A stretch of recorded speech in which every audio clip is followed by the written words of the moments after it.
სახელმწიფო დაცვის სპეციალური სამსახური აცხადებს 18-დან 27 წლამდე ასაკის წვევამდელთა მიღებას 1 წლიან საკონტრაქტო სამსახურში ჩასარიცხად. მე ვარ სტუდენტი და მაქვს შესაძლებლობა ვიმსახურო სახელმწიფო დაცვის სპეციალურ სამსახურში.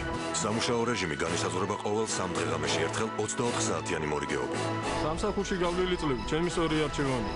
სპორტსმენები და სტუდენტები ისარგებლებენ დამატებითი მოკლევადიანი შვებულებით. სპორტსმენი ვარ და ჩემი მიღწევებით ვასახელებ სახელმწიფო დაცვის სპეციალურ სამსახურს. საკონტრაქტო მომსახურეები უზრუნველყოფილნი იქნებიან სასურსათო კომპენსაციით, სპეციალური პრემირებებით, სიცოცხლისა და ჯანმრთელობის დაზღვევით. მე ვამაყობ, რომ გავხდი სპეციალური სამსახურის ოფიცერი. საკონტრაქტო სამსახურის გავლის შემდეგ მომსახურეებს შესაძლებლობა ექნებათ მუშაობა გააგრძელონ სახელმწიფო დაცვის სპეციალურ სამსახურში. ჩვენ ვიცავთ ქვეყნის უსაფრთხოებას.